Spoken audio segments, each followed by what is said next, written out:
At 9:17 on a Thursday morning, my son-in-law sold the car my late wife had called Bluebird. The auctioneer brought his hammer down at $184,000. Applause moved through the glass showroom, and Bennett Arden turned toward the cameras with the relieved smile of a man who believed his worst problem had just disappeared. I stood 12 feet away and did not interrupt him. In Bennett's leather folder was a power of attorney carrying my name. In his breast pocket was a lien release letter, supposedly signed by the president of my bank. Both documents were false. Bennett did not know the first forgery had already been identified, and he certainly did not know that every car he had consigned was under a formal no-disposition hold. I could have stopped the auction before the first bid. If I had, Bennett would have called it a family misunderstanding. He would have blamed an assistant, apologized to my daughter, and buried whatever he was really trying to hide, so I let him finish the sale. To understand why a father would stand still while a piece of his family history was sold, you have to understand that the collection was never just mine. 7 weeks earlier, there had been 9 cars in the brick warehouse behind Cross Motorworks. None of them had been bought to impress strangers. My wife, Josephine, and I had found the first one when we were 28 and still counting grocery money at the kitchen table.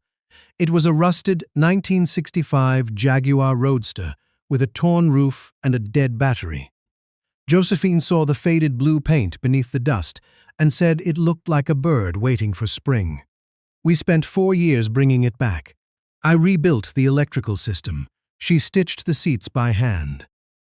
Bluebird stayed with us through the birth of our daughter Elise, 3 houses, 1 failed business, and the opening of the first Cross Harbor Bank branch. By the time Josephine died, the collection had grown to 9 cars. Each one marked a season of our marriage. Elise understood that once, after her mother's funeral, she would sit in the warehouse beside me without trying to fill the silence. Bennett came too. He checked the roof after storms, hired reliable detailers, and created a digital maintenance file for every vehicle. For almost 3 years, I believed his help came from kindness. That was why I gave him an access code to the warehouse. I did not give him the titles. I did not give him authority to borrow against the cars. And I never gave him the right to sell them. The first time Bennett asked, he made it sound reasonable. We were in my study on a Sunday afternoon. Elise had gone to the kitchen to make coffee. Bennett placed 2 appraisal reports on my desk and said his development company had reached a temporary cash bottleneck. I am not asking for a gift, he told me. Sell 2 cars that never leave the building anyway. I will buy them back after the next closing. The cars he had chosen were not random. One was Bluebird. The other was a 1959 Cadillac Josephine had driven to Elise's wedding. I closed the reports. No. Bennett leaned back. You did not even look at the numbers. I looked at the names. His mouth tightened, but his voice stayed calm. Bennett was too socially intelligent to shout at me. He preferred to make a person feel unreasonable while he remained polite. Your daughter's home is tied to my company, he said. If one project stalls, it affects both of us. That was new information. When Elise returned, I asked whether she had pledged their house to support his business. She stopped with the coffee tray halfway to the desk. Bennett answered before she could. It is a standard guarantee. Elise looked at him. You said the bank needed my signature for the application. He smiled at her, as if she had confused 2 harmless details. That is what a guarantee is. I watched my daughter place the tray down with both hands. She had not known the extent of it. Bennett knew I had noticed. I told him to send me the complete loan file, the project ledger, and the guarantee he claimed Elise had signed. If his problem was legitimate, I would review it with an independent advisor. He gathered the appraisals without touching his coffee. You still need a document before you trust me. When a man asks me to sell my wife's car, yes. He stood, then looked toward the framed photograph of Josephine on the shelf. You can preserve memories, Leander, or you can protect the daughter who is still alive. Elise whispered his name, but he was already walking out. That sentence stayed in the room after the door closed. I did not tell Elise what to think about her husband. She was 39 years old, not a child waiting for my permission to be angry. I only asked her to send me any document connected to their home before she signed it. She nodded, but shame had already made her protective of him. "He is under pressure," she said. "Please do not humiliate him. I have no interest in humiliating Bennett." That was true. What I wanted was clarity. It arrived 4 days later through a man named Luis Ortega, who had managed the warehouse for 11 years. Luis called me at 6:40 in the morning. "Did you approve photography in Bay 3? I asked what he meant. Bluebird and the Cadillac had been moved overnight into the presentation bay. Their covers were folded. The portable studio lights had been taken from storage, and temporary auction tags had been tied beneath the steering columns. Luis had not moved them, neither had his staff. The access record showed Bennett had entered at 11:23 the previous night and stayed for almost 2 hours. I called him. He said the insurance carrier needed updated photographs. Which carrier? There was a pause, brief enough that another person might have missed it. "I will send you the email." He never did. That afternoon, I drove to Cross Harbor Bank. People liked to say it was my bank. I had founded it, and I still chaired the holding company, but it had not been mine to command for a long time. Depositors did not place their savings with a family patriarch. They placed them with a regulated institution. I had spent 36 years teaching my executives that my name on the building did not excuse them from telling me no. That distinction mattered because the collection had a legitimate connection to the bank. 2 years before Josephine died, we had begun converting an abandoned bus depot into an automotive apprenticeship center. The project was owned by the Cross Heritage Motor Trust. To fund construction, the trust took a secured credit line from Cross Harbor Bank. An independent committee approved it after I recused myself. The 9 cars were registered collateral. The bank held a first priority security interest. The trust agreement required my written consent before any transfer, and every loan document prohibited a sale without a formal lien release. It was not a secret trap. Bennett had helped assemble the insurance schedules. His initials appeared on the inventory pages. Marjorie Keene, the bank president, met me with Omar Bell from General Counsel and a woman from Collateral Compliance. No one offered me coffee. Marjorie placed a single-page request on the conference table. "Did you authorize this?" The request had come from Providence Collector Exchange, a private auction company in another county. It asked for payoff figures and expedited lien releases on 4 cars from the trust. The contact person listed was Bennett. His title was Managing Trustee. Bennett had never been a trustee. Attached was a letter on Cross Heritage stationery stating that I had delegated full disposition authority to him for 90 days. My signature appeared at the bottom. It was an excellent imitation. The shape was right. The spacing was right.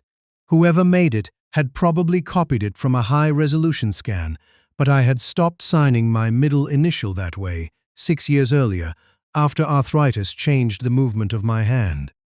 Omar asked me the question twice, once as counsel for the bank and once for the record. "Is that your signature?" No. Marjorie did not react. She turned to the compliance officer. The bank had already declined the release request. Because 4 pieces of titled collateral had been targeted at once, compliance had placed the entire collection under a temporary no-disposition hold while it verified authority and location. No title release, payoff confirmation, or transfer consent could be issued. I asked whether Bennett had been notified. "The auction company was told the request could not be processed," Marjorie said. "We have not communicated with Mr. Arden directly." "Good." Omar studied me. "Leander, do not turn this into a private test. I am not asking anyone to ignore the law. Then tell us what you are asking." I looked again at the forged signature. If I confronted Bennett, he would say an auction employee had misunderstood him. He would withdraw the request, destroy the draft documents, and tell Elise I had accused him because I never respected him. But if he believed the bank's refusal was only a delay, he might reveal why he needed the money badly enough to forge my name. I asked the bank to follow its normal procedures, preserve every record, and make no exception for me or my family. Omar agreed, but he made the boundary clear. The bank would protect its collateral. It would not help me stage a confrontation. Before I left, Marjorie gave me one more document.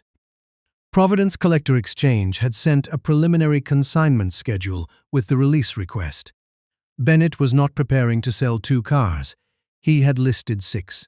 The reserve prices were nearly 40% below the most recent insured values. The proposed sale date was 5 days away. The settlement instructions directed all proceeds to a limited liability company I had never seen before. At the bottom of the seller certification, Bennett had not signed his own name. He had signed mine. Seeing my name beneath Bennett's lie did not make me angry in the way he probably expected. It made me careful. I left the consignment schedule on the table and asked Omar what happened next. "The bank protects its collateral," he said. "The trust protects its property. Those cannot be the same process, especially with you sitting on both sides." He was right. Cross Harbor could not become my private investigator simply because I had founded it. Marjorie assigned the matter to the bank's special assets and compliance teams, then removed herself from every operational decision involving the collection. I called Ruth Calder, an attorney who had represented the Cross Heritage Motor Trust since the apprenticeship center was only a drawing on Josephine's kitchen table. Ruth arrived before noon. She read the trust agreement, the forged delegation letter, and the auction schedule without wasting a sentence. "Do you want the cars secured today?" she asked. "I want them protected." That was not my question. If we moved all 9 cars, Bennett would know we had discovered the forgery. If we left them where they were, his warehouse code gave him an opportunity to take them. Ruth proposed the cleanest middle ground.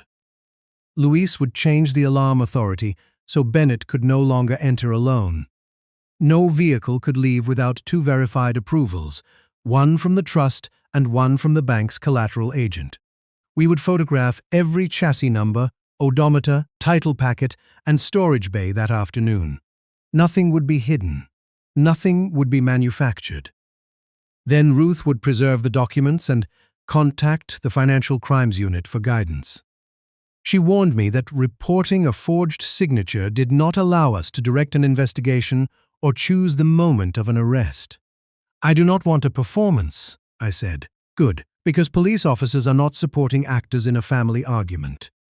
At 3:10, Bennett called Luis and said he was sending a transporter for Bluebird and the Cadillac.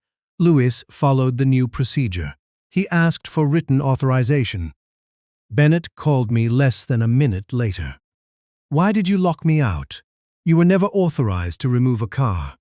"I am trying to create liquidity before Elise loses her home. Send me the loan file." I already explained the situation. "You explained why you wanted my property. You did not explain your debt." For the first time, his composure cracked.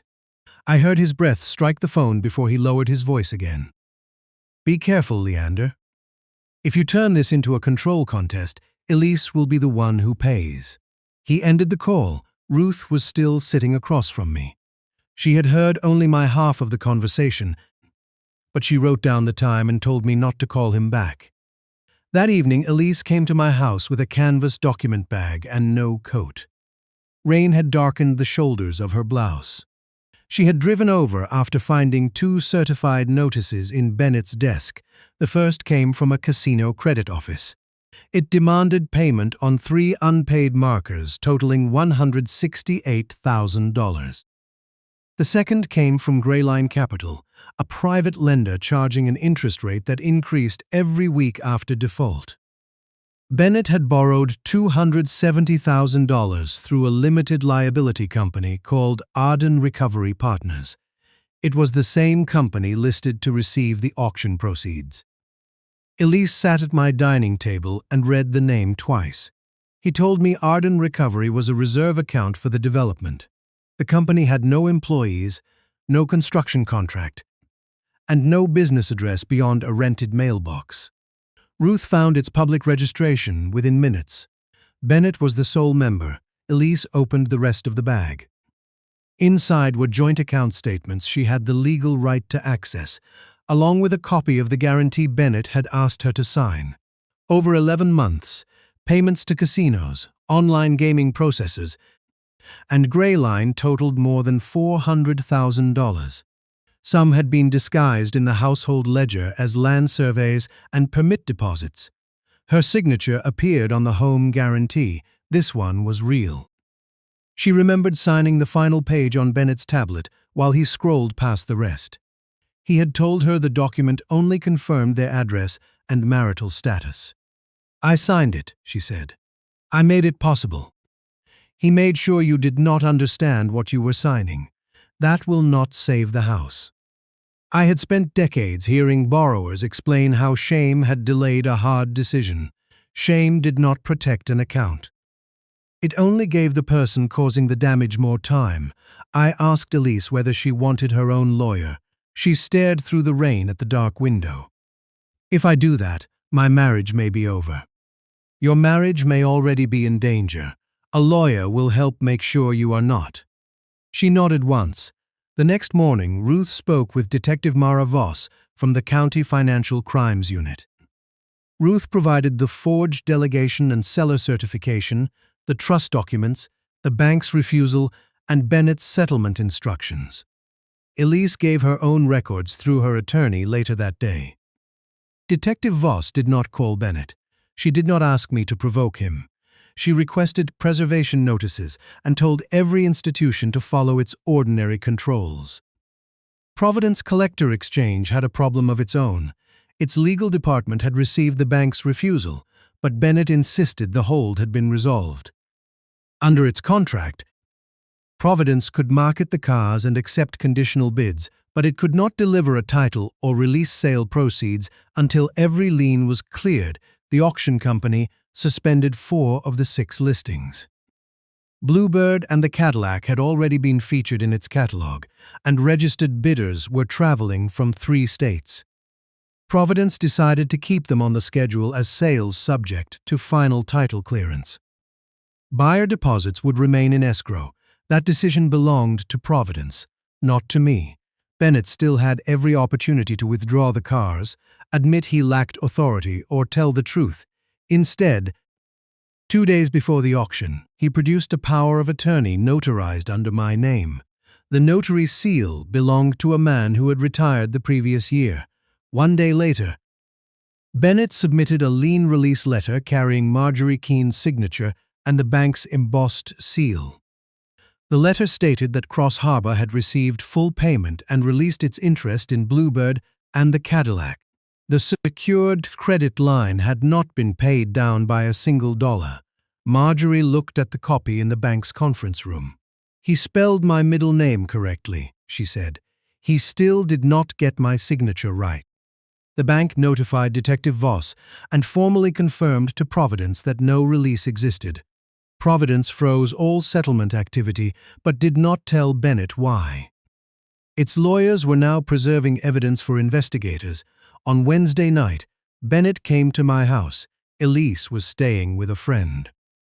He knew she had taken the financial records, and the politeness he wore for other people had disappeared. "You turned my wife against me. Your gambling did that." He stepped into my study and closed the door.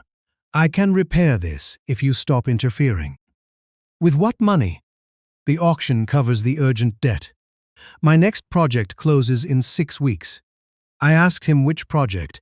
He named a waterfront development that had lost its permits 3 months earlier. I knew because the denial was public. Bennett saw recognition in my face. "You always needed me to fail," he said. "No.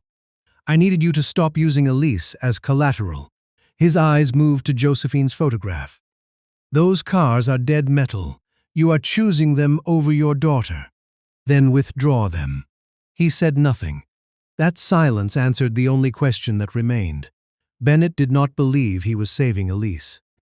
He was saving the next payment that kept his creditors from exposing him. At 9 the next morning, I entered Providence through a side door with Ruth. Detective Voss and another investigator were already inside, but they did not stand beside me. The auction staff had been instructed to conduct its normal conditional sale and preserve every document Bennett voluntarily submitted. The Cadillac sold first. Bennett signed the settlement instruction in his own name, then attached the false power of attorney to prove he could act for me.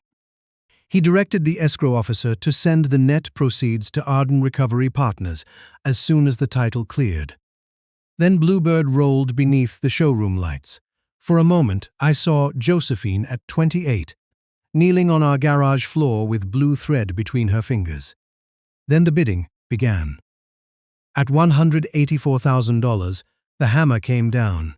Bennett smiled toward the cameras. The buyer signed. The deposit entered escrow. Bennett walked straight to the settlement desk and demanded immediate release of the money. The escrow officer slid the title packet back across the counter. "We cannot transfer ownership," she said.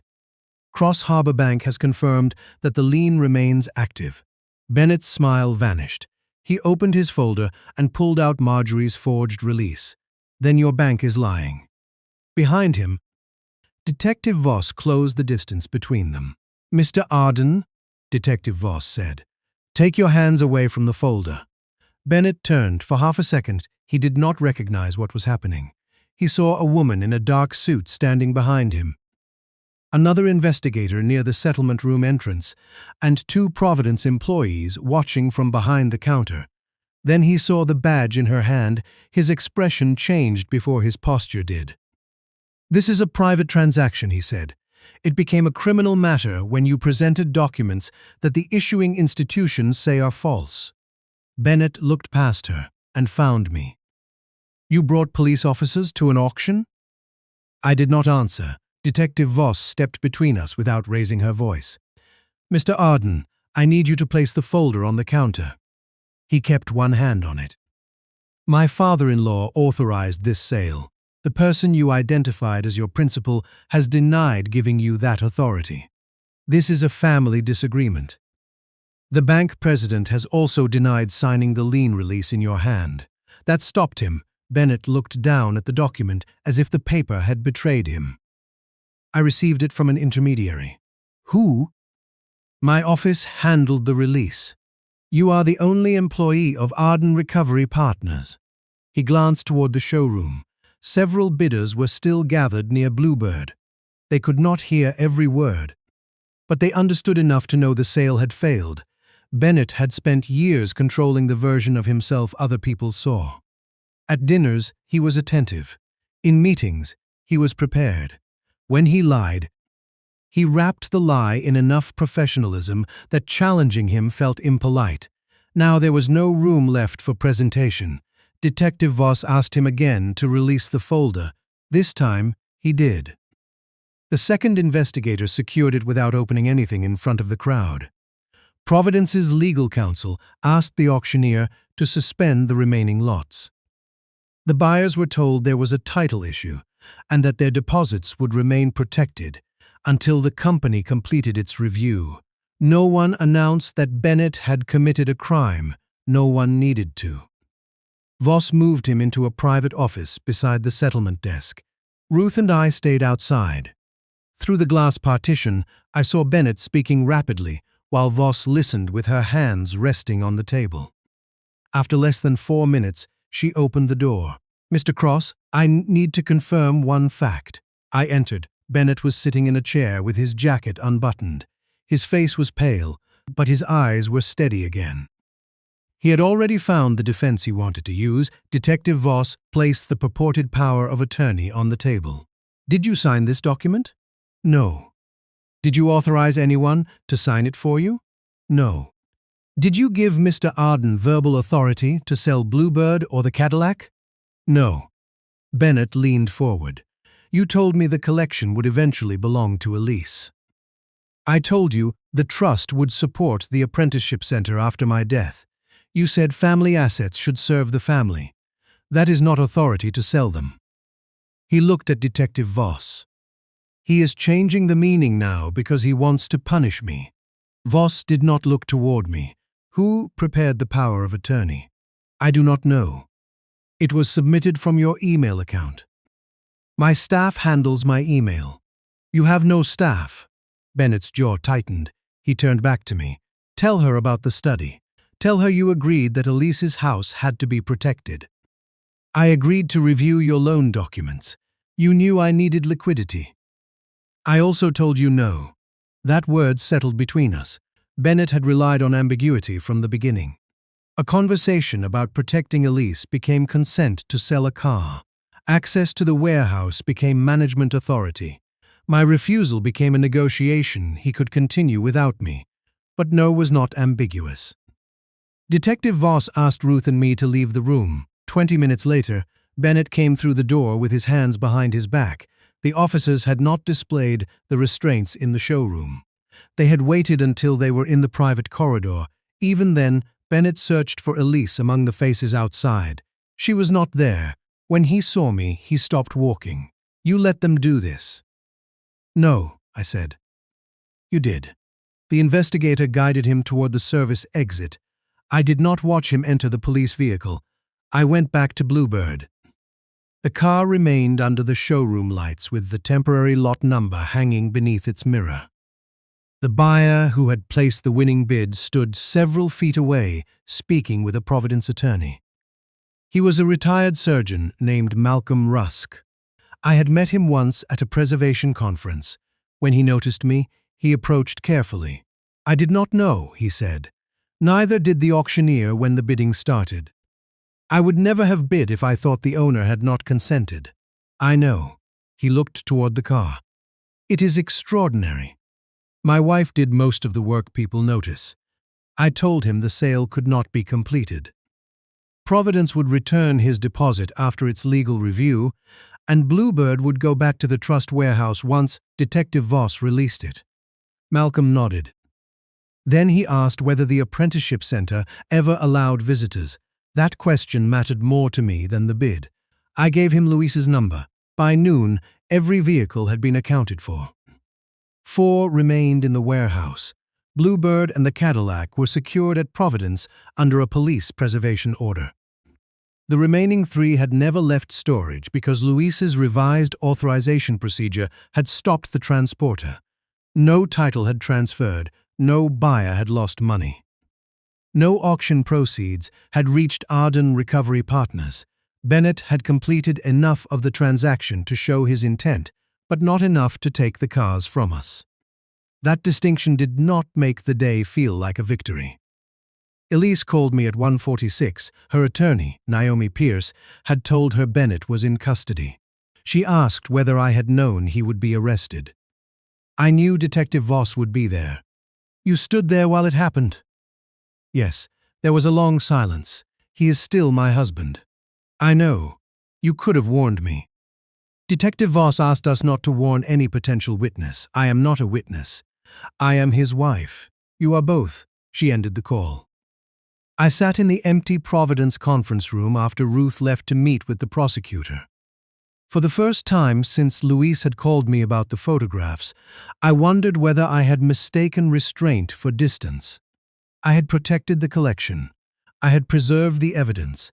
I had obeyed every boundary Ruth, Omar, and Detective Voss placed around me.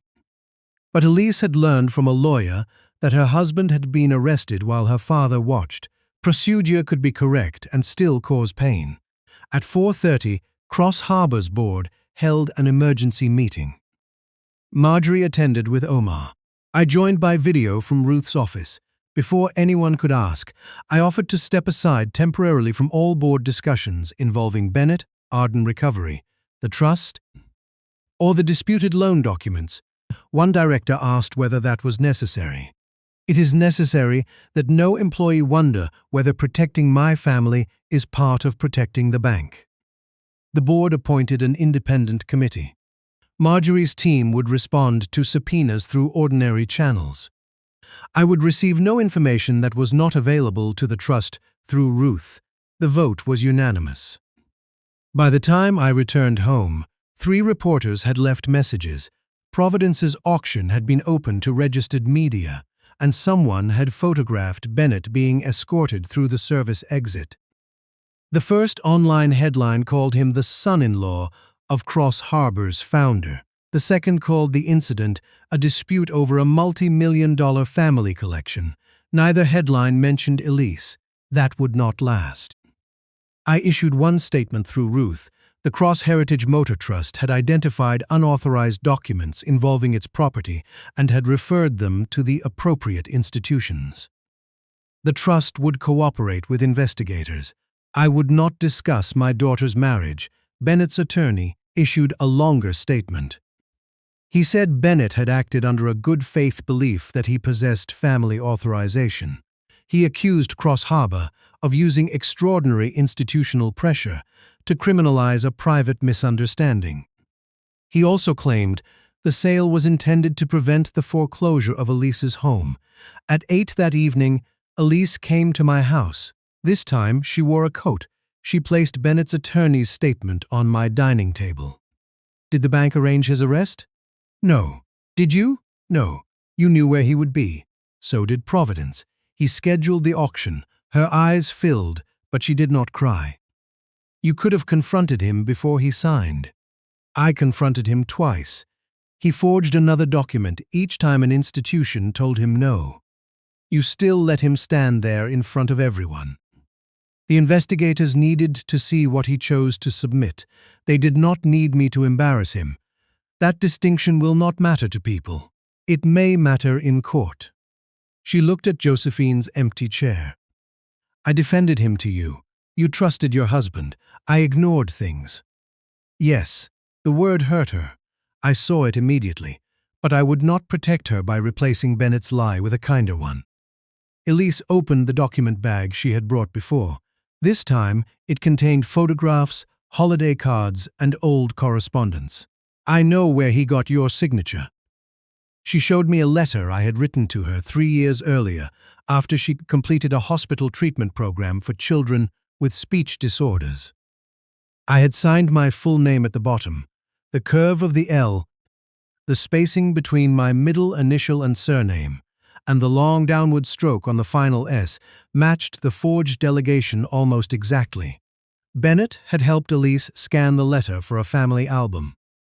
I gave him the file, she said. You gave your husband a family letter. I gave him what he used against you. That choice was his. She pressed both hands against the table. I do not know which parts belong to him anymore. I understood what she meant. When someone deceives you slowly, the damage is not limited to money. It reaches backward. Every generous act becomes suspicious. Every apology has to be examined. Even the memories that once comforted you begin asking for evidence. I sat across from her. Being deceived is not the same as choosing deception after you know the truth. What happens if I testify? That is a question for Naomi. What happens to Bennett? That is a question for the prosecutor. And what happens to us?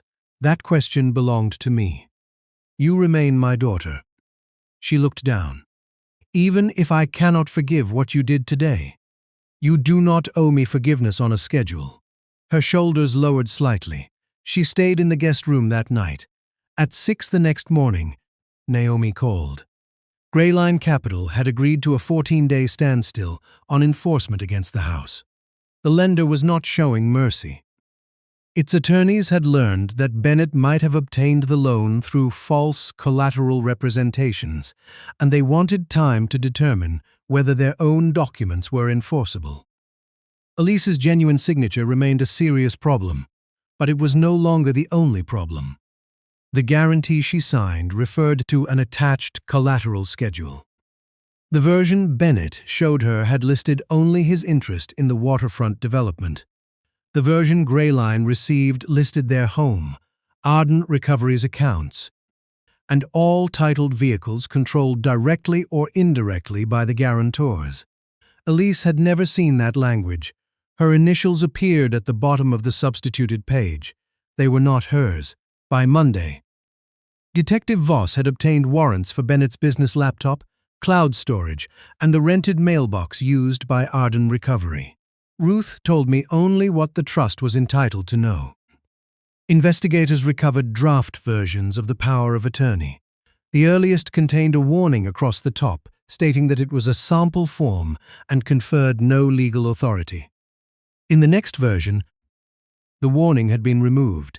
In the final version, my scanned signature had been added. They found 3 versions of Marjorie's lien release. The first misspelled her surname. The second used the wrong bank seal. The third was the document Bennett presented at Providence. Nothing had come from an unknown intermediary. He had revised the forgeries himself. The computer also contained the consignment photographs taken inside the warehouse, spreadsheets showing projected auction proceeds, and messages to Grayline promising payment immediately after the sale. One message had been sent the night before Luis changed the access controls.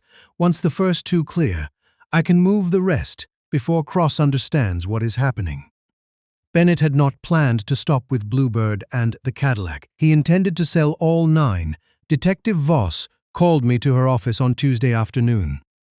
Ruth accompanied me. Voss placed a document on the table but kept one hand over the signature page. "This did not come from Providence," she said. Grayline produced it in response to the warrant. The document was a personal guarantee for the Arden recovery loan. Grayline had not advanced Bennett $270,000 because it trusted a company with no employees, no office, and no assets. It had advanced the money because Bennett claimed that another person guaranteed repayment. Detective Voss moved her hand. My name appeared beneath the promise to repay every dollar. The signature was false. The listed guarantor was not. Bennett had not only tried to sell my wife's cars. Months before the auction, he had already borrowed against my name. I studied the guarantee without touching it. The document promised that I would personally repay the Arden recovery loan, including interest, collection costs, and every penalty Grayline could impose after default. It also stated that I had reviewed Bennett's business records and considered his company financially sound. I had never seen Arden Recovery's records until Elise brought the certified notice to my house. I had not known the company existed. Detective Voss pointed to a paragraph near the bottom. Grayline required independent confirmation before funding the loan. The confirmation had supposedly occurred through a video conference 6 months earlier. According to Grayline's file, I appeared on camera, displayed my identification, and verbally approved the guarantee. I did not participate in any video conference. We know. Voss opened a laptop and played a recording. The man on the screen had my gray hair, my glasses, and the navy-paneled wall behind my desk. His image was small and slightly blurred, as though the call had been made through a weak internet connection. He held what appeared to be my driver's license beside a face. Then he spoke. "I understand the obligation and accept full responsibility for repayment."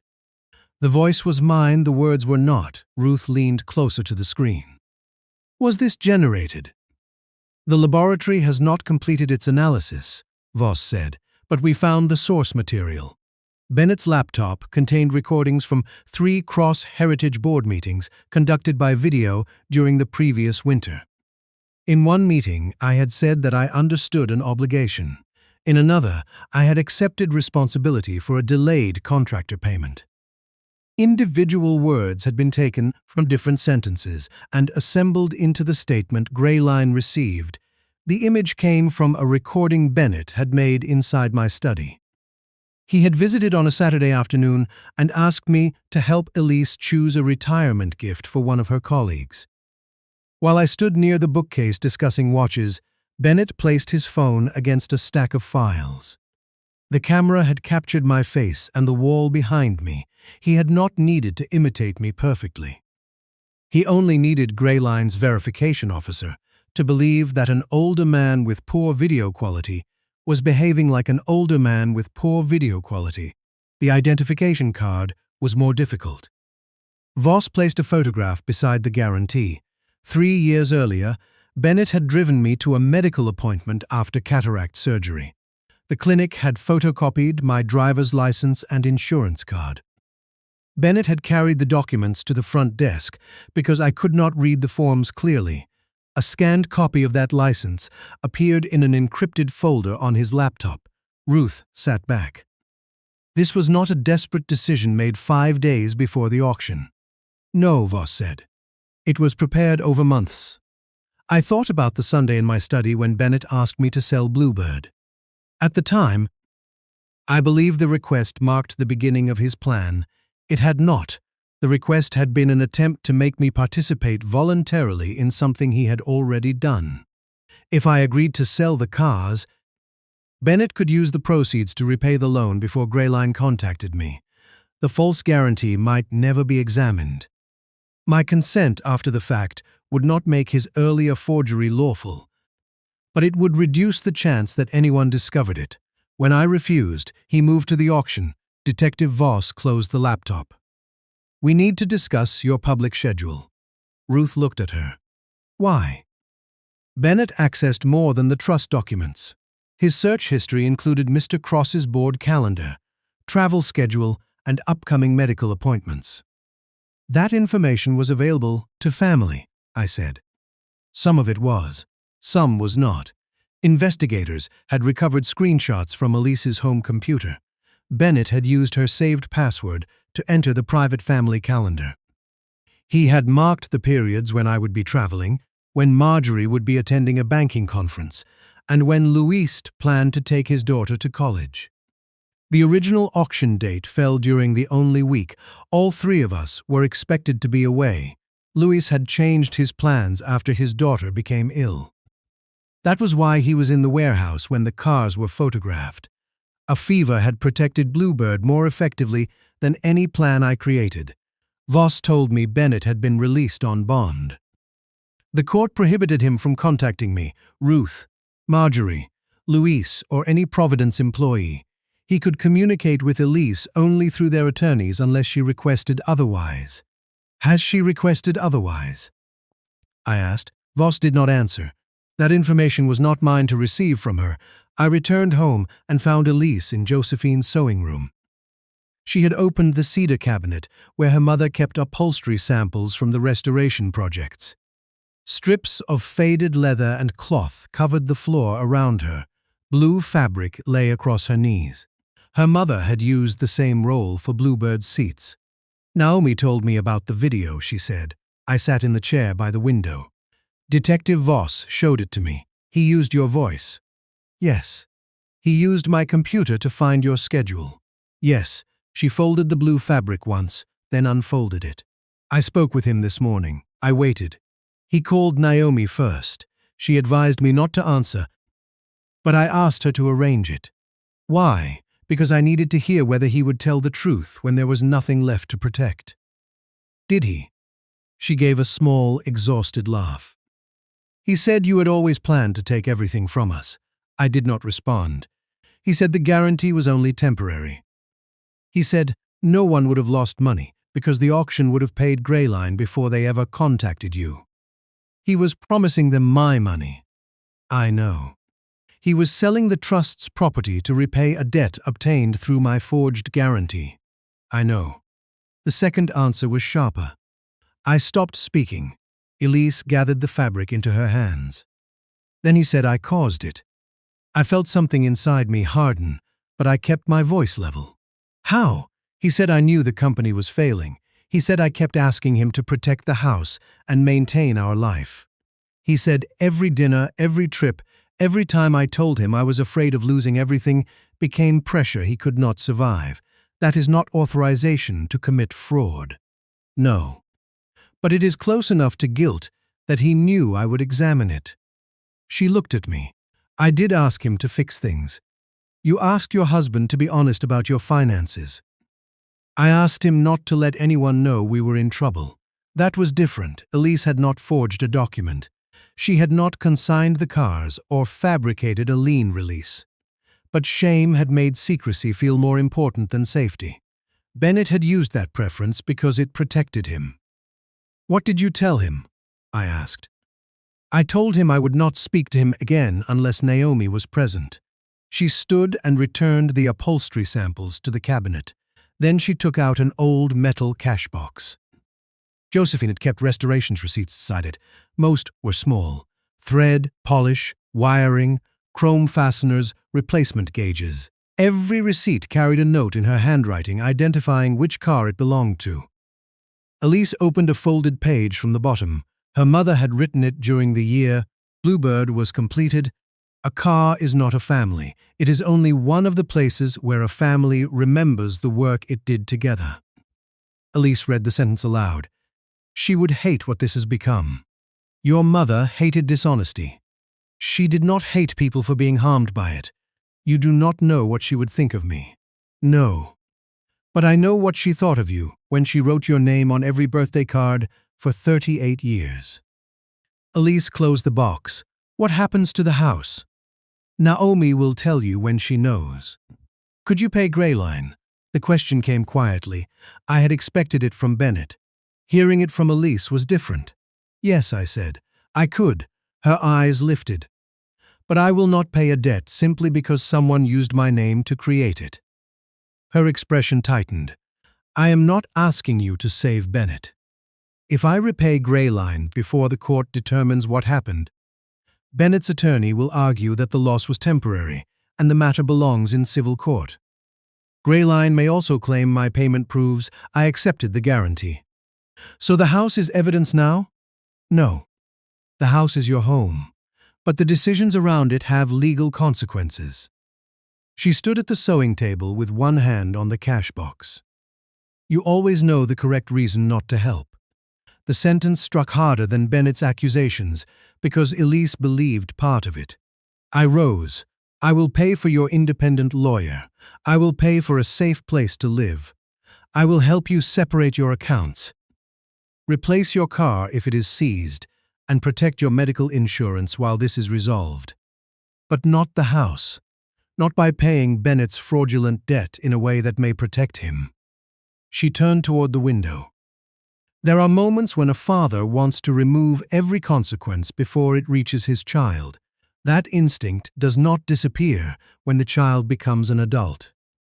But help that erases the difference between harm and accountability can become another form of dishonesty. I left Elise alone with her mother's cash box. The preliminary hearing took place 10 days later. Bennett entered the courtroom through a side door wearing a charcoal suit and no tie. His attorney, Lionel Shaw, had spent the previous week describing the case as a conflict between a powerful banker and an overwhelmed developer. The prosecutor charged Bennett with forgery, attempted theft by deception, fraudulent use of identification, and submitting false instruments connected to secured property. Additional charges involving Greyline remained under review. No one charged him with stealing the cars outright because no title had transferred. That fact became the center of Shaw's argument.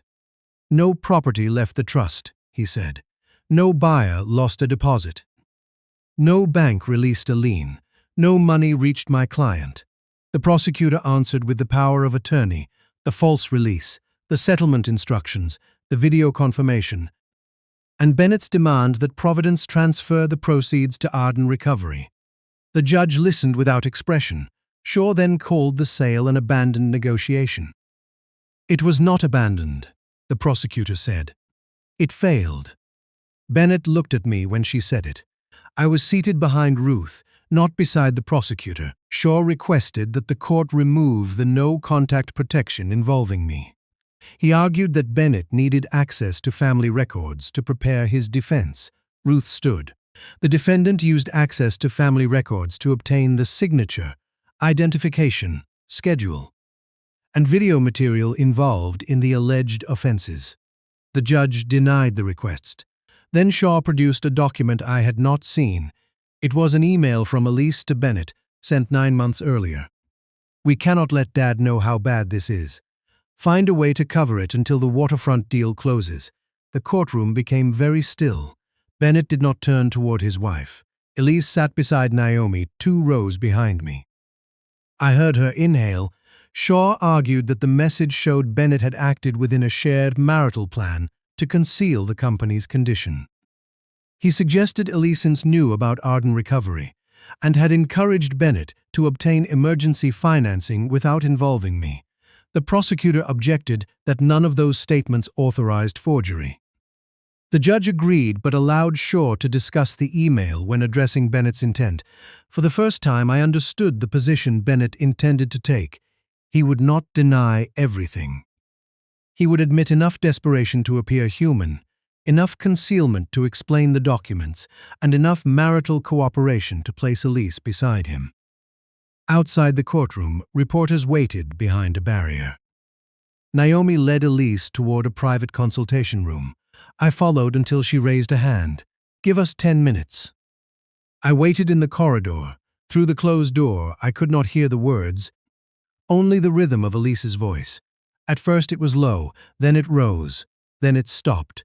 When Naomi opened the door, Elise was standing beside the table with the printed email in front of her. "I wrote it," she said. I entered. "What did you believe you were asking him to cover?" "The missed mortgage payment and the contractor claims. He told me the waterfront permit would be restored by the end of the month." Naomi pointed to the date. "Did you know about Greyline?" "No." "Arden recovery?" "No." "The forged guarantee?" "No." "Any plan to sell the cars?" "No." Naomi sat down. "Then the email is harmful. But it does not make you part of his forgery." Elise looked at me. "I told him not to tell you." "Yes, because I knew you would ask questions." "Yes, and I knew some of his answers would not survive them." That was the first time she admitted it without defending him afterward. Naomi explained that the prosecutor might offer Elise limited immunity concerning any financial statements she had signed without full disclosure. In return, she would need to provide every record, answer questions under oath, and testify truthfully if the case went to trial. Elise pressed her fingers against her temples. "If I cooperate, his attorney will say I betrayed him to protect myself." "His attorney may say that whether you cooperate or not," Naomi replied. "If I refuse, you could be subpoenaed." Refusing to prepare would not prevent the testimony. It would only make you less protected when it happens. Elise looked at me again. "What would you do?" It would have been easy to answer. Tell the truth. Help the prosecutor. Leave Bennett. But those decisions belonged to her, and I had already spent too many years assuming that providing the correct answer was the same as helping someone reach it. I would ask which choice allows you to recognize yourself afterward. She lowered her hands. "That sounds like something Mom would say. Your mother would have used fewer words." For the first time in 2 weeks, Elise smiled. It lasted less than a second, but it was real. She signed the cooperation agreement the following morning. Her first interview lasted nearly 5 hours. She explained how Bennett controlled the household accounts, how he presented signature pages without full attachments, how project expenses were mixed with personal debts, and how he discouraged her from opening certified mail. She also described her own choices. She admitted asking him to hide the company's condition from me. She admitted signing documents without reading them. She admitted deleting 2 messages from Greyline because Bennett told her they were fraudulent solicitations. She did not make herself innocent by making herself powerless. That gave her testimony weight. 3 days later, Greyline filed a civil action against Bennett and Arden Recovery. It did not sue me. Its forensic review concluded that the guarantee bearing my name was fabricated and that the video confirmation had been manipulated. Greyline also suspended the employee who had approved the loan without completing a required secondary identity check. The lender's position toward Elise remained unresolved. Her signature on the general guarantee was authentic. Her initials on the substituted collateral page were not. Greyline argued that she had still promised repayment. Naomi argued that Bennett's fraud prevented Elise from understanding the nature of the obligation. A judge would have to decide if they could not settle. The house remained under the temporary standstill. While the lawyers argued, the cars came home. Lewis brought Bluebird back from Providence on a covered transporter. The Cadillac followed behind it. We inspected both vehicles before they entered the warehouse. Nothing was missing. No one had damaged them. The temporary auction tags were the only evidence that they had nearly left us. Lewis asked whether he should throw the tags away. Keep them with the trust records. He looked surprised. Why? Because preserving only the parts of history that make us proud is another kind of forgery. We placed Bluebird in Bay 1. Josephine's restoration ledger sat on a shelf beside the tool cabinet. I opened it to the final page. She had listed the total cost of rebuilding the car, then added one sentence underneath. Worth is what remains after the price is forgotten. I had read the words dozens of times. That afternoon, they meant something different. The collection's worth was not protected because I had enough power to stop Bennett. It was protected because Louise asked a question. Marjorie refused an improper release. Omar enforced a boundary. Ruth preserved the documents. Providence froze the proceeds. And Detective Voss allowed the evidence to speak without turning the auction into theater. Institutions had worked because individuals had done ordinary things correctly. Bennett had believed my name would make those people obey him. He did not understand that the strongest thing I had built was a system that could tell my family no. A week after Bluebird returned, the prosecutor requested another meeting. Ruth, Elise, Naomi, and I attended. Detective Voss placed a spreadsheet on the conference table. It showed money entering Arden Recovery and leaving within hours. The Gray Line loan had not gone directly to the casinos. Bennett had first transferred $190,000 to an account controlled by a company named North Meridian Advisory. From there, the money moved through 3 smaller entities before reaching gaming processors and a private bookmaker. North Meridian belonged to a man named Corbin Hale, one of Bennett's former development partners. Voss explained that Corbin had introduced Bennett to Grayline. He had also provided the retired notary's seal used on the false power of attorney. "Is he being charged?" I asked. "He is cooperating." Elise's face changed. She knew what that meant before Voss explained it. Corbin had given investigators messages, bank records, and recorded calls. According to him, Bennett began planning to use the collection more than a year earlier. One recording had been made after the bank refused the initial lien release request. Voss asked Elise whether she wanted to hear it. Naomi said she did not need to decide immediately. Elise looked at the recorder. "Play it." Corbin's voice came first. "The bank blocked all 6.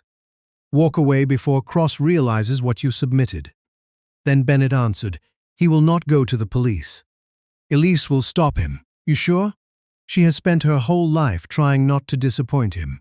If he threatens me, she will make him choose between the cars and his daughter." Elise closed her eyes. The recording continued. "And if she does not?"